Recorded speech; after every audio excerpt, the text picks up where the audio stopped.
Why should you vote Libertarian in 2020? Well, we have about 2 weeks left until Election Day, and if you haven't yet gotten tired of the reminders to vote, you're a more patient person than I am.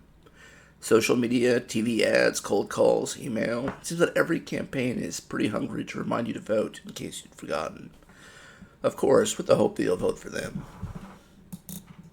And yet, it seems like with every debate, every news reveal, and every position taken, the main two candidates appear more and more undesirable. Biden refuses to even answer questions about packing the court, something that's very risky and puts separation of powers in jeopardy. He refuses to clarify his environmental plan.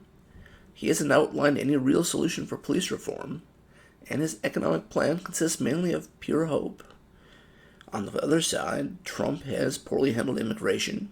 He has run up deficits of record levels, and he's presided over a policing issue that remains unhandled, with riots burning down buildings in many cities. Heck, there are over 700 cases of arson in Minneapolis alone.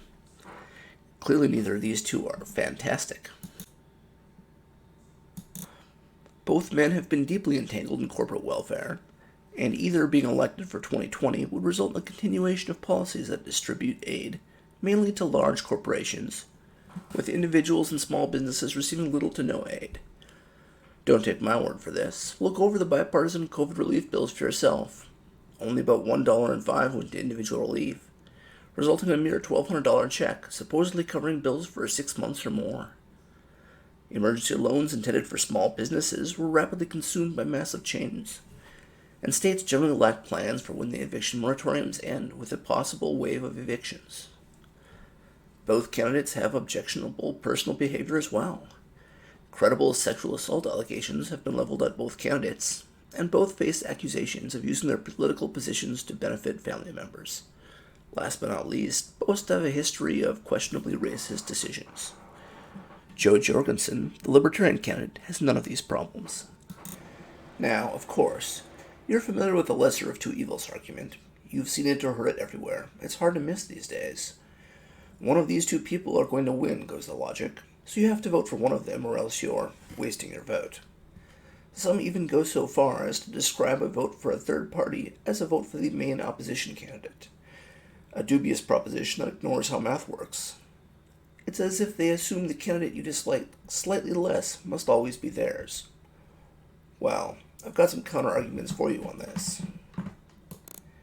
First, voting for the lesser of two evils is why we're here now, choosing from these two people. Continuing to support a broken system cannot possibly fix it. The major parties have unified to keep third parties out of the debates, out of polls whenever they can, and to keep voting system reform from getting traction. Both Republicans and Democrats would rather work together than against you than to see you gain additional choices. Second, there is no prize for voting for the winner. Thanks to the Electoral College, almost all of us live in states that cannot reasonably swing the election.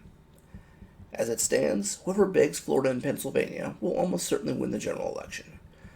Those of us in the other 48 states can comfortably vote our beliefs, securing the knowledge that our states are so secure that if they do flip, it can't swing the election.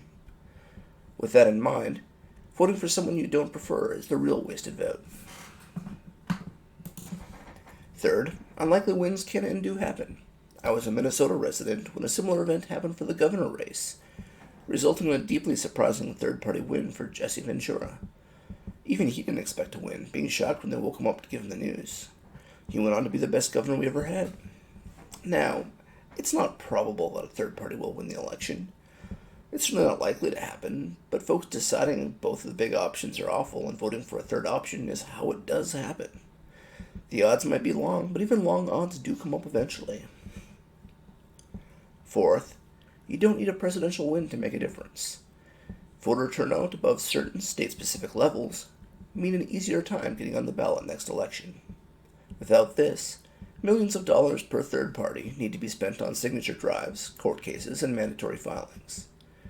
The Libertarian Party is on the ballot in all 50 states right now, so a good turnout positions Libertarians very well for next election.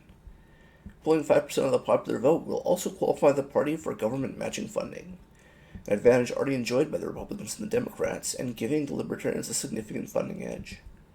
Given the 3.3% of the vote captured by the Libertarian Party in 2016, this is possible for this election. Reason 5.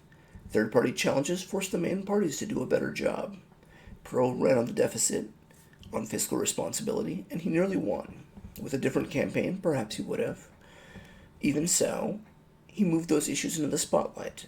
They dominated public controversy, they drew much attention for Clinton's entire time in office, resulting in an administration with the lowest deficits and the best fiscal performance in modern times. He may have lost, but if he ultimately still solved the issues he campaigned for, wasn't America better off as a result? Libertarians have long pushed issues such as marijuana legalization, equal rights for LGBT citizens, and justice system reform. All of these issues have become mainstream issues now, and the airtime we've earned them has certainly helped. Sixth, better performance means more media exposure. The elections where write-in garners only a few pity votes aren't going to get a great deal of attention. However, third-party attempts that do pull a lot of votes do get attention, even if they're not successful. Alaska gave 12% of its votes to third parties in 2016, and many stories were run as a result. I'm seeing a lot of third-party advertising this election cycle and a lot of anti-third-party advertising this cycle, and it's probably not a coincidence. If the big parties fear you voting for the Libertarian candidate, there's probably a reason for that. Seventh, voter reform only happens when elections are spoiled or threatened. Ranked choice voting has only been adopted in 2 states, Virginia and Massachusetts, and it happened in the wake of a third-party election upset in one of them, Massachusetts. Obviously, the fear of libertarians taking over and becoming a primary candidate, displacing one of the main 2 parties, caused them to rework and adopt a system for voting that allowed a third party to exist.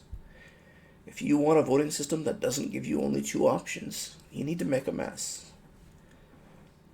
So, for all 7 of these reasons and more, if someone attempts to convince you that you shouldn't vote Libertarian because they can't win, recognize it for what it is, an attempt to get you to give up your preferences for theirs, to simply not care about your own beliefs.